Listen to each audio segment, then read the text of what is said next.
yes, you will fall, but it's what's next. And when I mean what's next, it's okay to be troubled. Like, I don't expect anyone or myself to be happy. No one wakes up wanting to fail. It's awful. It's so hard to fail. But take that one day, have Ben and Jerry's, cry it out, call your friends, go out for a drink, and then level set. See what went wrong, what can you salvage, and where do you move forward with it. Caution. Listening to this podcast may motivate you to make positive changes in your life, identify ways to accelerate your career trajectory, and develop a path towards financial freedom. This is the Career Meets World podcast, and I'm your host, Edward Gorbis. And I've spent the last 10 years focused on helping thousands of people advance their career while in parallel teaching a secret recipe to reach financial independence. And I'm here to share the untold stories of successful people and teach thousands of listeners how to develop a growth mindset. Our minds are malleable, and everyone has the power to change their mindset through perseverance, dedication, and a passion for learning. So if you're ready to skyrocket your business and financial literacy, turn up the volume and let's dive right in. This is the Career Meets World podcast. Welcome back, podcast family. Today, we have a very special guest. With us, we have Sumedha Arun, who is the co-founder of a company called Forever Fit. And she founded this company at a very young age in India. It's a digital platform which served as one of the top one-stop shops for customers looking for lifestyle changes and to connect them to healthcare vendors from hospitals to top merchandise brands. After raising capital and helping young adults live a healthier lifestyle, she moved across the world to pursue psychology at Columbia University in New York. Leaving home was certainly not easy, and she had to reinvent herself. The pace of New York was electrifying and addictive, and the chaos soon became normal. And she founded solace in the streets of Manhattan. And after completing her double master's at Columbia, she provided therapy to different populations, ranging from high-functioning individuals on Wall Street to couples on the Upper West Side and individuals with development disabilities at an Orthodox Jewish agency. And her experiences as an aspiring counselor taught her more about herself, and she wanted to use her knowledge of human behavior at larger settings to put her entrepreneur mindset and business acumen to test. So she joined Deloitte in their human capital as a service offering, a fast-growing practice of the firm built on innovation to create assets in the human capital space. Thank you so much for joining us today, Sumedha. It is a pleasure to have you on. I'm super excited to dig into your past, your present, what you're working on, what you're doing, how you're dealing with the pandemic, and so forth. Welcome to the show. Thank you for having me. Of course. It's always a pleasure to speak to so many incredible people who have just different journeys and have done so much throughout their career. You are on a pathway to success. I feel like there's no stopping you. I hope so. You certainly are. Your background is quite intriguing to me, and I feel like a lot of people would resonate with it. Obviously, there's so many people, especially in the United States, but obviously we have a global audience, and you've gone through an immigration process. You are kind of working right now in New York, but you grew up in India. Can you share a little bit about kind of your early days, your upbringing, what really created this mindset that you have right now? Yeah, happy to. I grew up in New Delhi, which is the capital of India, and was raised by a large family with very strong women and very liberal values. And I think that sort of just transcended with me wherever I've gone. Now my parents live between Paris and Delhi. So wherever we go, we remain Indian at heart, and our collectivistic values stay with us. Very early on in my life, I took up sport. I used to play soccer professionally, which really shaped me. And I never thought that my career would spark out of soccer. But as a 14-year-old, I had a lot of questions. Why do we score more goals when we communicate with each other? Why do we follow a certain coach more than the other? And I was really curious, like just why do certain people work better with each other, which led me to take up psychology. I studied psychology, had my own company, which sparked through digital fitness and psychology, and then moved to New York about 6 years ago. That's incredible. And you had mentioned you had played professional soccer. Obviously, Yeah. your parents afforded you this opportunity. And obviously, India is a very different kind of eclectic culture, and people don't always have the same opportunities. And that's consistent across every country. But there's something unique about sports Yeah. that it ingrains this mentality in us. And I'm just curious from your point of view, obviously, I believe it sparked your venture that you founded in India, but I'm curious more about kind of what sports taught you and what you took away from it. Yeah, I'm so glad you said that, Edward. I really think you can take the sportsman off the field, but the spirit never leaves you. The things that you learn by playing a sport, that you put a team first. It's not only one person scores a goal in soccer, but all 11 of them are responsible for it. And that's a mentality that sort of like transcended to everything that I do about team. And it's always good to dream high, but you have to follow through. You have to be disciplined. You have to show up for practice at 5 a.m. You will lose certain games, and that's just how it is. And you can cry, and that's totally okay, but you have to come back. And it's how you strategize after a loss and come back is what's really vital. And I think one thing, and my closest friends are the girlfriends I made when I was young, and we've sort of just stayed in touch for the last 15, 20 years. It's something about playing a sport, traveling together, sweating in 120 degrees in India that sort of just transcends through different phases of life. And yes, it did spark my next career move, and I had a digital fitness company, and it's affected both my professional and personal lives. And I can tell you a little bit about the company, which was India's largest digital fitness platform at the time. And full disclosure, it was a complete accidental venture. It wasn't something that I planned, but it was one of the best decisions I've taken in my career. So let's talk about that accident. And we've talked about this separately offline. I think there's so much value in sharing that story because Yeah. a lot of times we quote unquote make accidents that end up really being the catapult for our career, our journey, and our next step. So let's kind of hone in on that and expand a little bit more on that accident. Yeah. So it was my business partner's idea. His name is Ilan, and I'll give him a shout out and when he'll be listening to the podcast. And he's been a serial entrepreneur. He's had businesses before ours, and he continues to have more.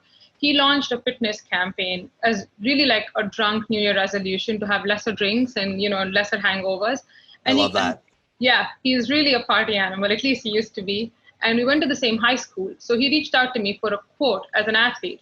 So I said, of course. And we came from a very close knit alumni high school. So we met for a coffee. He shared his vision. I was 19 at the time, graduating undergrad, which is 3 years in India.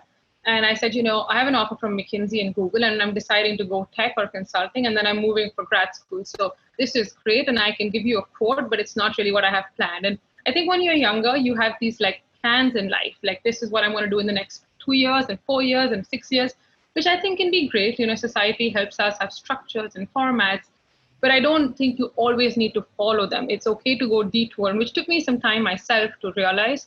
So he and I kept meeting pretty frequently, and meeting from once a couple of weeks to every day of the week, from 1 hour to 8 hours. And the campaign had a couple of 100,000 followers within 6 months, actually even lesser.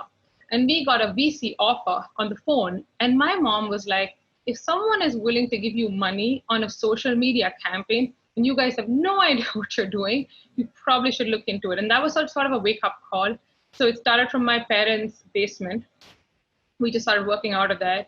We came up with a business plan, registered our company. As a 19-year-old, you really don't know a lot about compliance and tax. And so we went through those things. Thankfully, my mom's a lawyer, so she helped us get up to speed pretty quickly. And the journey was of a lifetime. I think for us to understand each other, we weren't really friends before we started working together. For us to have a vision that we both aligned, that was scalable, that was profitable, and that met both our personalities. For me, social and community was a large part for him, and for him, digital and tech was really big. So bringing our passions together, and we happened to run into a problem that was eminent at the time. And that's something I often tell people who are probably younger than me or at crossroads of life. Sometimes it's important to look up and see what's happening around you. You could want something else, but if there's a trend in the market, it's important to grab that opportunity at the time. So we saw people wanted to get healthier. That is, And this trend has been there for the last 10 years, if not more, about healthy living, organic eating, sustainable living. And we saw, but you can always Google something, but sometimes it helps just to talk to someone else, but like a human voice. And that's what we did. We created a community of like-minded people, which was the social media campaign, which later led into a website, into an app, and like work streams and well-being consulting. But that's where it started. And when we sold, I moved to America, and I thought I would do both. And you're very optimistic, but to any smart person, you can only win so many battles at a point of time. So when I moved here, I sold my stake and I decided to move forward.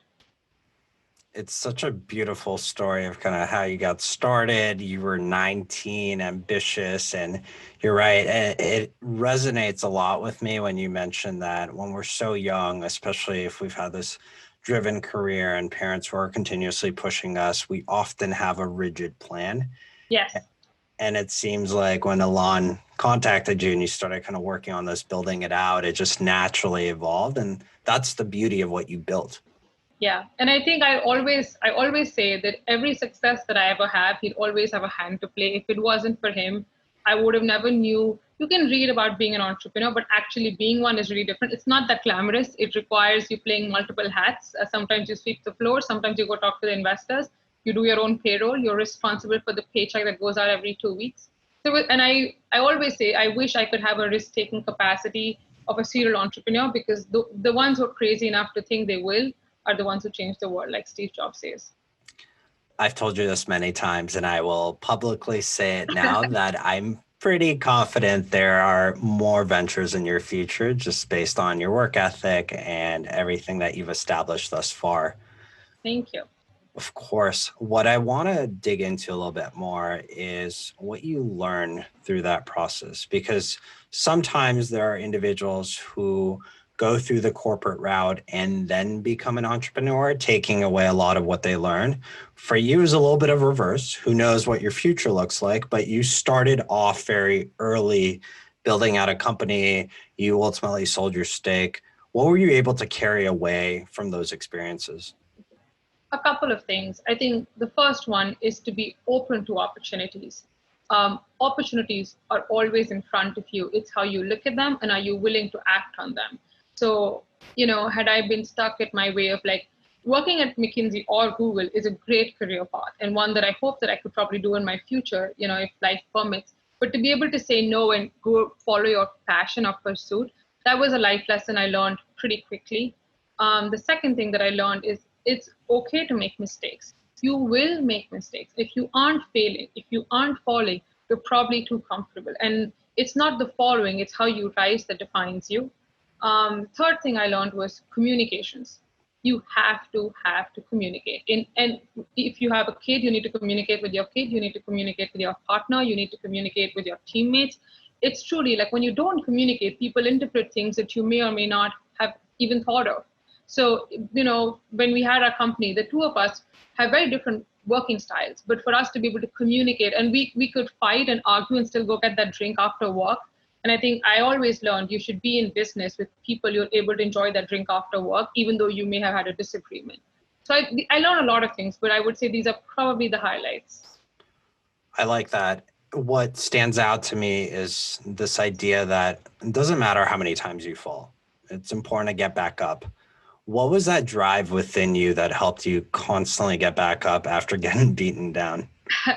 A couple of things. I think my parents really raised my sister and I in a patriarchal society to be whoever we wanted. They truly believed. And I think sometimes it's just the confidence that you can do whatever you want is what gets you through, even though you may not know what's next, even though you may not have the skills, but just believe in faith gets you next.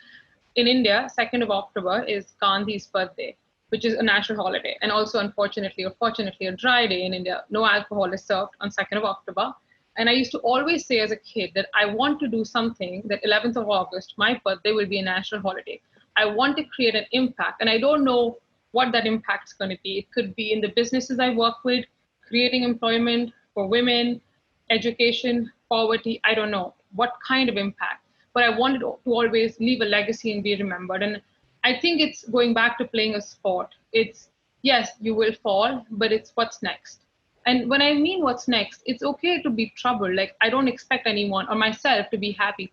No one wakes up wanting to fail. It's awful. It's so hard to fail. But take that one day, have Ben and Jerry's, cry it out, call your friends, go out for a drink, and then level set. See what went wrong, what can you salvage, and where do you move forward with it. Or in today's world, the Ben and Jerry's is probably some vegan ice cream. Yeah, very true. Let's expand on that even further. What you're talking about is falling and getting up and falling and getting up. It's kind of this cyclical, iterative process that's such an important part of learning. What often gets neglected, and especially in kind of Western culture, it might be present in any culture, is putting out this perception that we have everything figured out and we're kind of this picture perfect model of ourselves.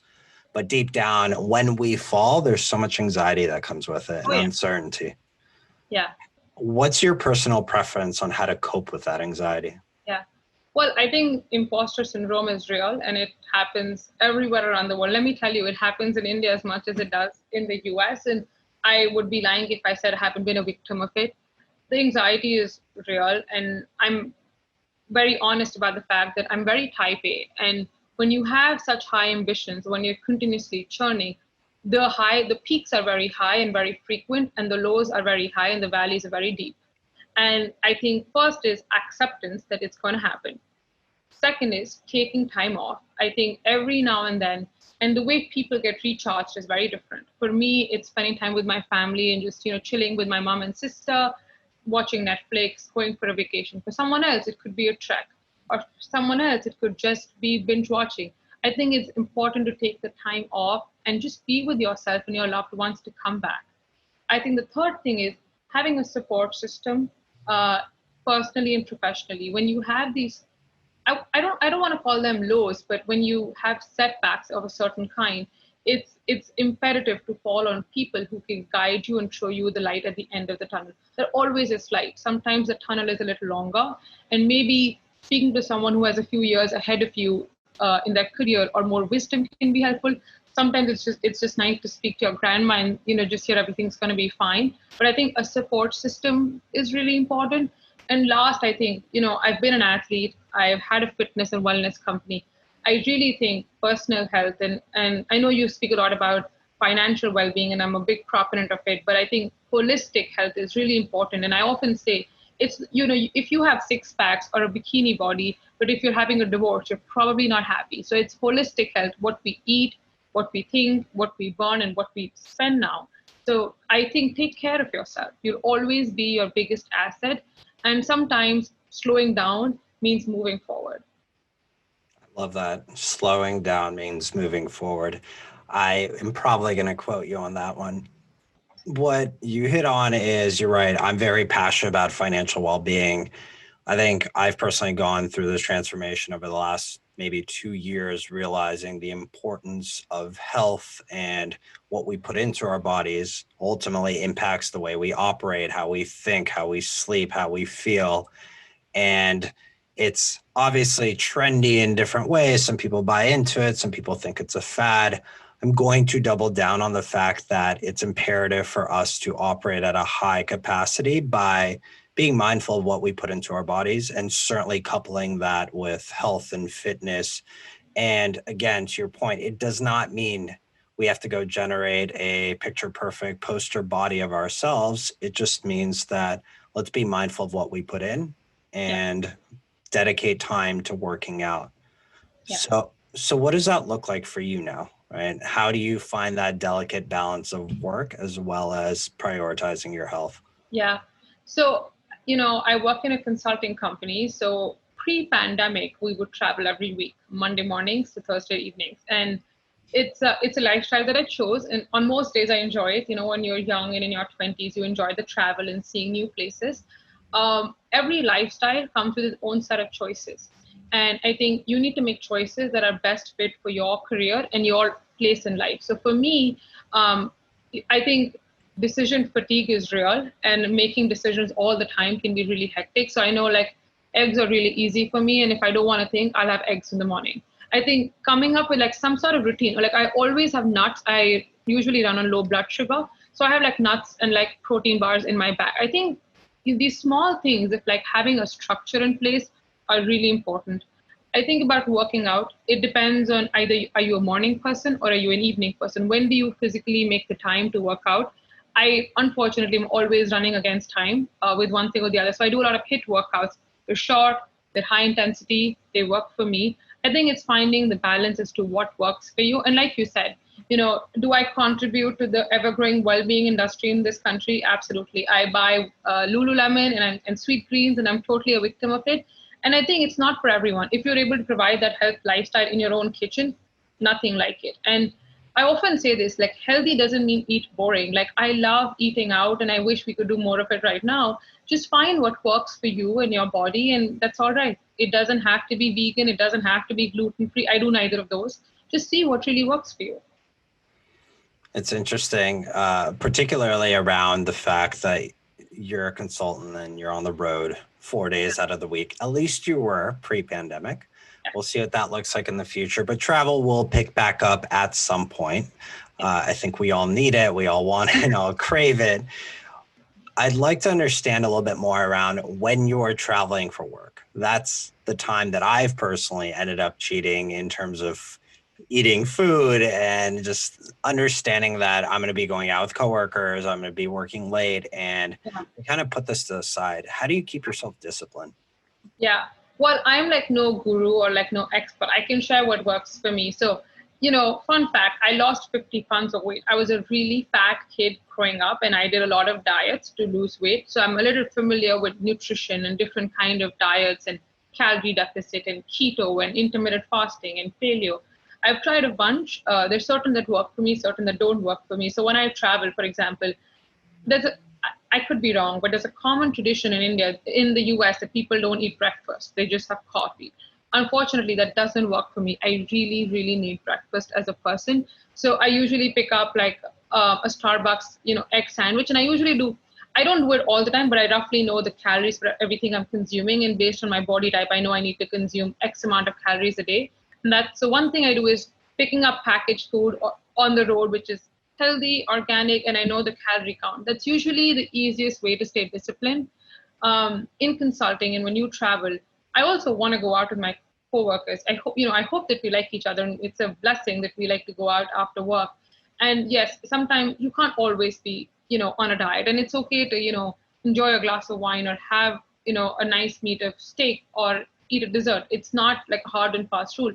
I personally, if I'm traveling a crazy amount of hours, I try not drink during the week because I have a harder time waking up in the morning. So I may have like half a glass of wine and that's it. And I usually like to have alcohol on the weekend. So I think it's finding what really works for you. Most consulting companies have come up with a lot of well-being practices for us to stay sane when we travel. So if you work in a consulting company, there are many levers that you can pull for yourself. Of course. I do respect the fact that you're acknowledging that one size does not fit all, and there are so many different ways to operate when you're traveling, and whether it be consulting or a sales role or any other role that requires us to travel, there will be those moments where we might feel pressure to drink, and it's important to consciously go into that moment. Yeah. Understanding I want to feel a certain way the next day. I want to operate at a certain level. And oftentimes alcohol is something that diminishes our performance. Yeah. And I'm not like I like drinking. It's not I would be lying if I said if I haven't had a good time with my friends. I think for me, there's a time and place for it. And if you're traveling and working long hours, I try to avoid it to get better sleep. But I think it's just finding, and everybody's tolerance is different. So it's more like listen to your body and see what works for you. I love that. Let's actually rewind for a second and kind of revisit from where you kind of ultimately decided to part ways with your partner. You sold your stake in the company and then ultimately made your transition to the States. What was that journey like? What did you feel? What did you experience? Oh my God, it was a whirlwind of emotions. So much has happened in the last couple of years. It was one of the hardest things I've done in my life. It came with buckets of tears. It was really, really hard leaving home. India and New Delhi will always be home, and it's where my family resides. It's where I've had tasted my first success. It's where I played my first soccer game. I had my own company.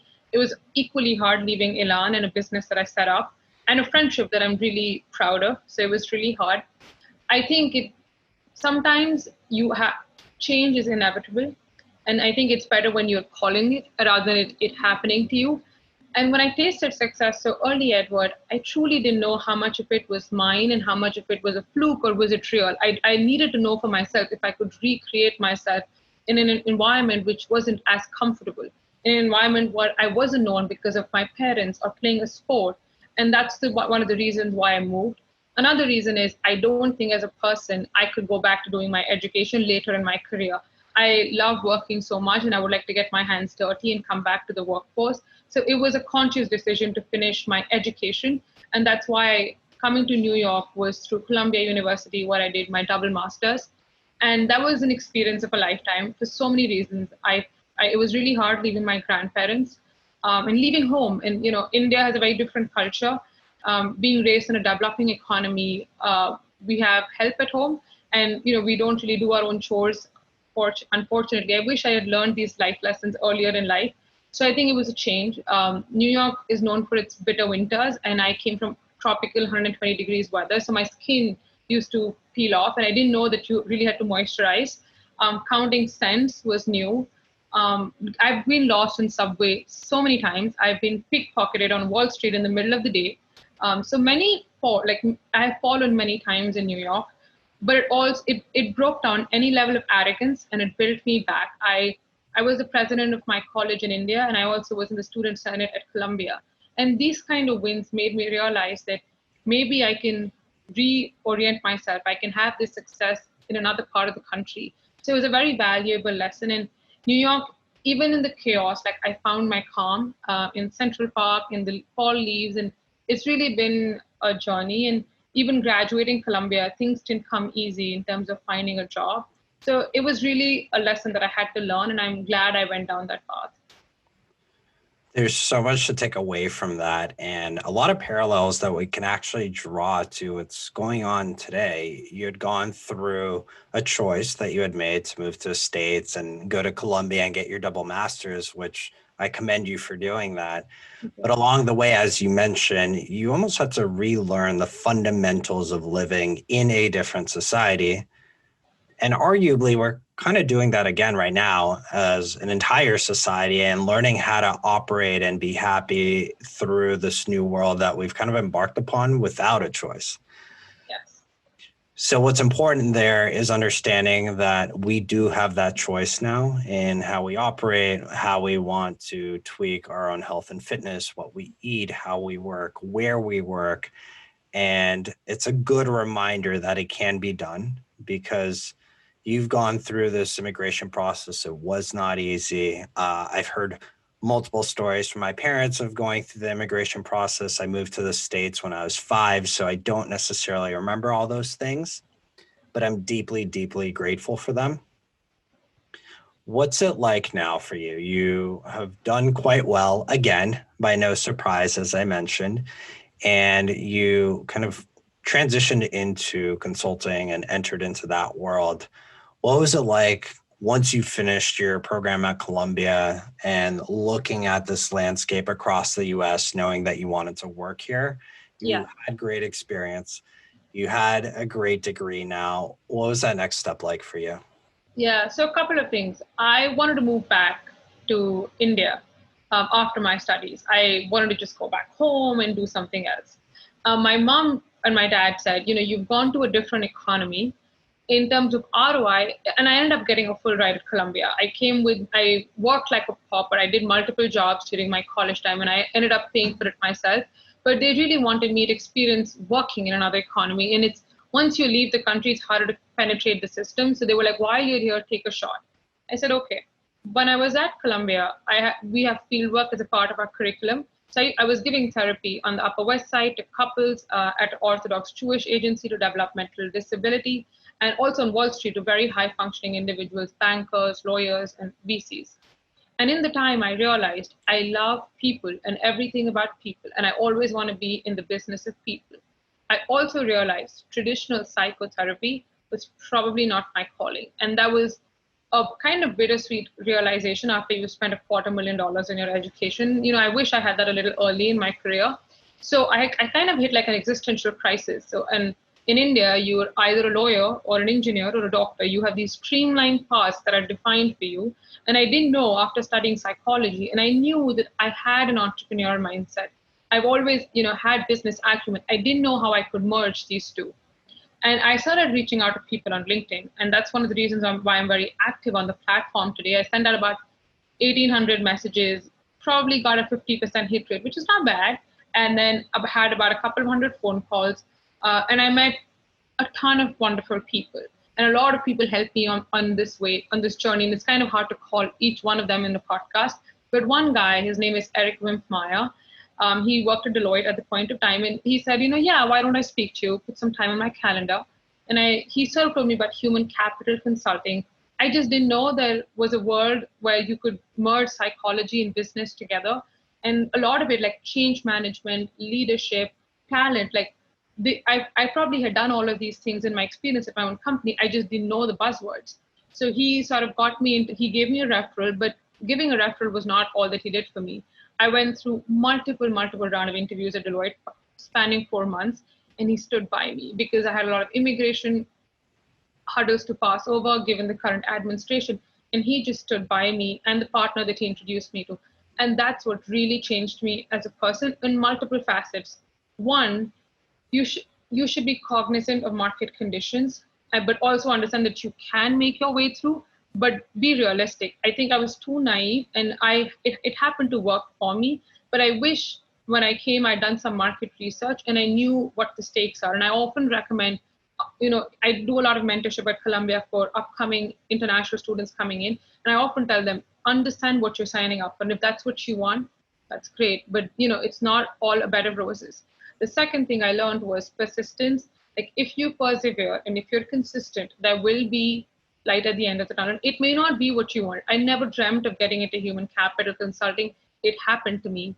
Build connections, meet people. The more people you like, some won't like you back, some may help you once, and some you'll have lifelong relationships with. And that's all right. But put yourself out there, have those meaningful conversations. Some will definitely click. And last but not the least, I think it's okay to do something you didn't have planned for yourself. And that's sort of been my career. I wish I could take credit and said I sort of planned this, but I didn't. My company happened to me. My human capital consulting happened to me. So be open to opportunities and make them your own. It's interesting where I've had a lot of conversations. So first of all, I love to cook. And I have had a lot of conversations with different chefs because I'm intrigued with the art and the process. Minor tangent, there's an incredible show that, again, teaches people about perseverance and people's stories on Netflix called Chef's Table. I'm super passionate. It's a beautiful show. What I've learned from many of these people that I've spoken with is that oftentimes when they create a recipe or they think through what they're going to cook, the result is never what they expected. And I think that's kind of the same thing in any facet of life where we can drum up a plan. It doesn't matter what age you are, whether you're an early stage entrepreneur, you can have a vision, you can have a plan, you can have details in it, but there's always going to be speed bumps on the road. There's going to be people crossing the road. There's going to be a lot of things that happen in that moment. And I think that's an important message to convey to a lot of our listeners, wherever they might be and wherever they are in their journey of life, is that it's okay to sit in that discomfort, but ultimately you'll come out better when you figure out what that next step is for you. What I liked about your story is that from what I heard is you sent about 1,000 or 2,000 LinkedIn messages to a lot of different people. And you probably went into it thinking, hopefully I'll get a few back, not realizing 50% of them would respond. As you mentioned, I know you're incredibly active on LinkedIn and you're often connecting and sharing really insightful stories and kind of motivational topics that you share with people. And I appreciate you doing that and would recommend anyone to follow you because you have so much joy to share. But I do think it's important to talk about what that experience is like around networking, because there's so much power in meeting new people, especially in today's world where there are no guidelines, there's no rule book, we can throw everything out the window. What would be your advice to people who are interested in connecting with new people and interested in meeting new folks, whether it be just for pure connection or obviously looking for their next job? What Yeah. would be your advice? Yeah, it's funny, I've always enjoyed speaking to people as a kid, growing up in India in a population of 1.4 billion people, then starting to be a therapist, and with even the work that I do now, I think networking, people often think it's like exchanging business cards or like having these like handshakes with like higher ups. And that's not how I personally define networking. Networking could be speaking to the guard that works for your building as much as it is to speaking to a C-suite. I think it's taking a genuine interest in the human race and talking to people sometimes like yourself and sometimes not like yourself. And I often say, people don't help business cards. And it's not my quote, it's actually the CNN CEO, but people help people they can trust. And don't try to build a network for like a following number on LinkedIn or for like a heap of business cards. Build few but meaningful relationships and find a personal connection. And I sort of learned this after hit and trial. I wasn't born with this wisdom. When I was sending out these messages, I realized I was getting more responses from the people I had something common in.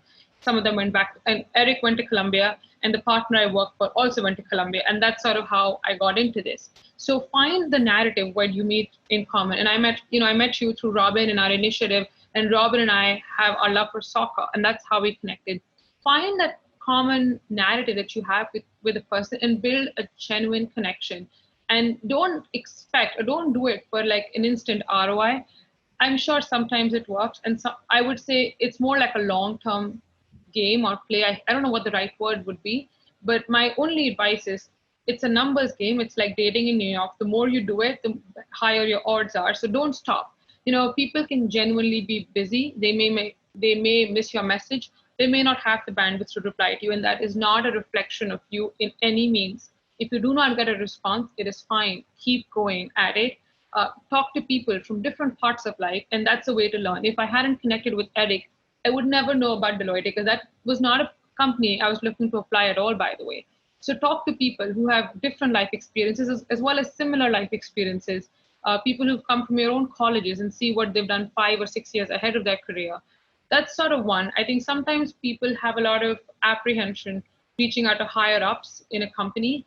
I think most of us who've had some success, and I've probably had tasted some. There are people who've tasted quadruple amounts of success. Most people want to pay it forward. People who've been successful have been successful because a lot of people helped them to get there where they are. And most of us feel the sense of paying it forward and helping more people come on the way.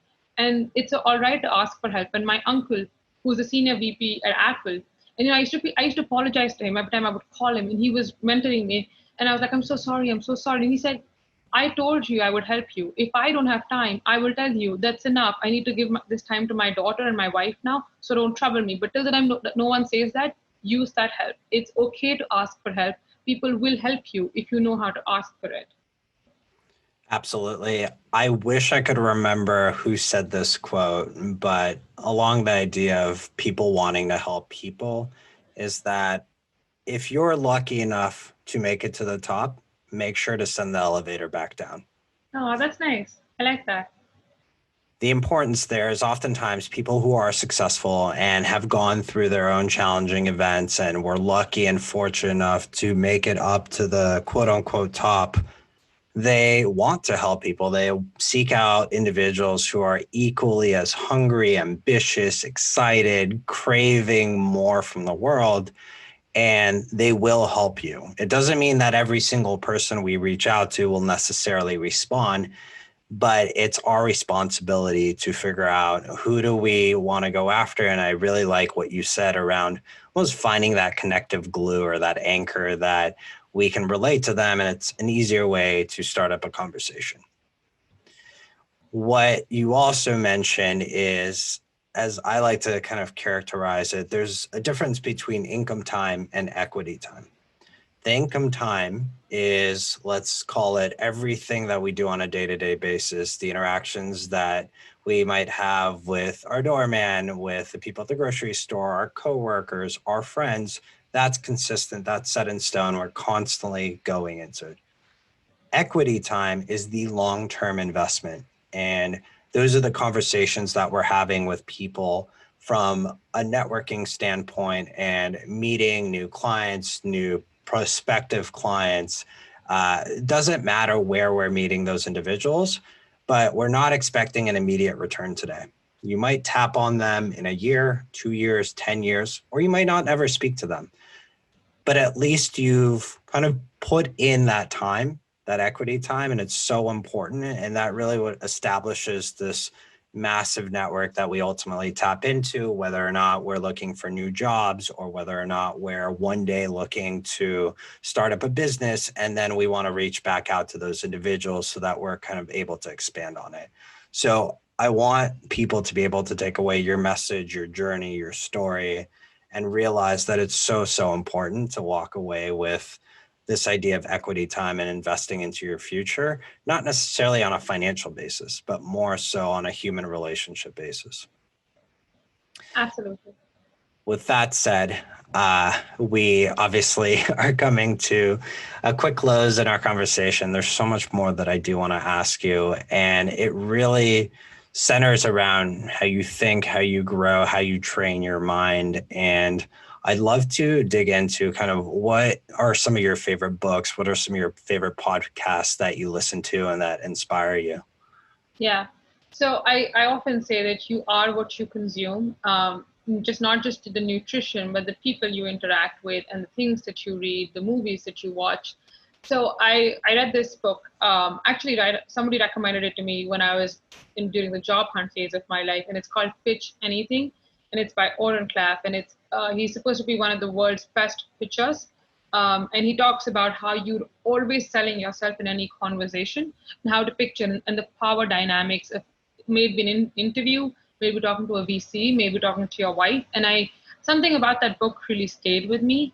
I also read Michelle Obama's Becoming, which is just such an inspirational read, and it's super nice. These are the two books that are my all-time favorite. My bookshelf is right here, so I loved Sapiens. I think Homo Deus and Sapiens are books that like everyone stands by.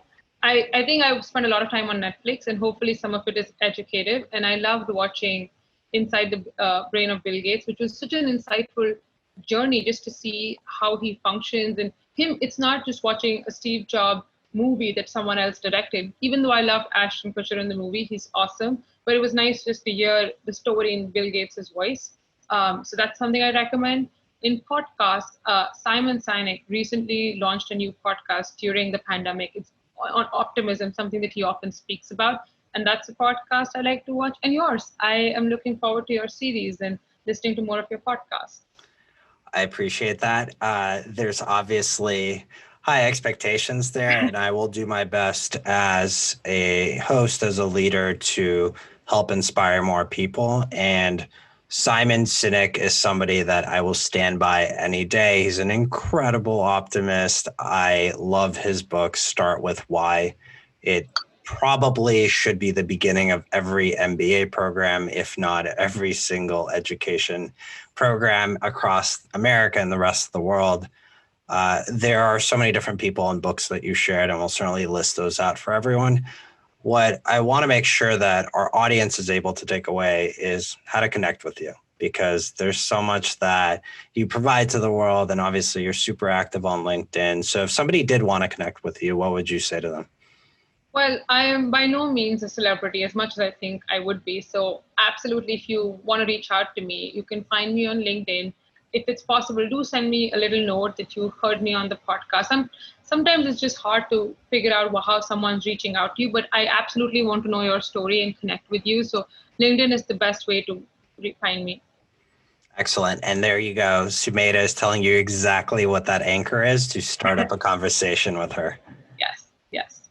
So, as we always do at the end of our podcast, we shift gears and put you into our hot seat where I intend to ask you some fun and hopefully challenging questions. So, Sumedha, are you ready? I'm ready. Let's do it. Awesome. I love the energy.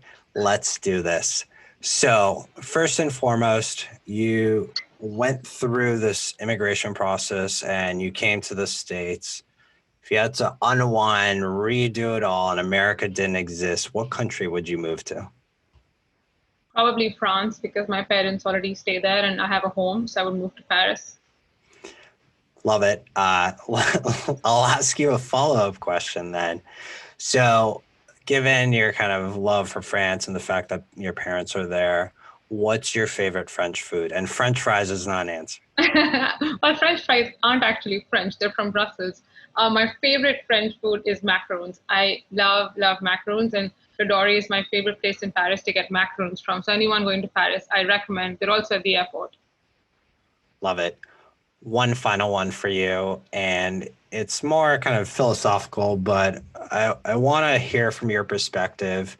If you're trying to provide some advice to people early on in their career, especially people who might have graduated from undergrad or grad school during this instance in the world, what would be your recommendation on mindset? Yeah, a couple of things. I think the first one would be follow your own path. Create a journey that is truly yours, and you can truly be whatever you wish for. And I think that's something I learned in America more than anywhere else. People here have multiple careers across the span of their life. You don't have to just be one thing. Like you worked at WeWork, and now you're building this amazing platform, and that's all right. You can shift gears, and that's sort of my advice, especially to the folks who are graduating in this really weird time, unprecedented time. You may have wanted to get into banking, consulting, tech, and things may not go as planned, and that's all right. It totally sucks. You all have our empathies, and it's first, reach out to help if someone can help you, and second, be brave enough to shift the gears. It's okay to create a path that may have seen what you wanted 2 years ago, but the market has shifted. That's one. The second is, it's okay to do something that no one has ever done before. You don't always have to be in the race and follow it. Uber came, Facebook, Apple. You can be a pioneer to your own journey, to your own business. And in some ways, I think I've done it, and it's a work in progress for me. So I would encourage people to create their own journeys and ask for help. Do not be afraid to reach out to people. People always want to help. You just need to find the right people. You survived the hot seat and quite well.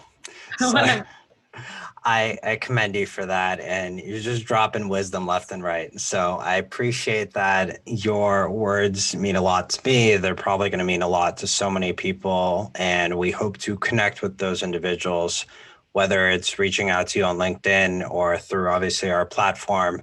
Sumedha, it was such a pleasure talking with you today. You are an incredible human being. You've done so many things throughout your life. I'm excited to see what's next for you as your career evolves and what you build out next. Thank you so much for joining us. Really a pleasure chatting with you. I appreciate it. Thank you so much for having me, Edward. This was so fun, and I'm always here if any of your listeners want to reach out and if I can help in any way. But this was so fun. More power to you for doing this. Connect with Sumedha. You won't regret it. Thank you so much.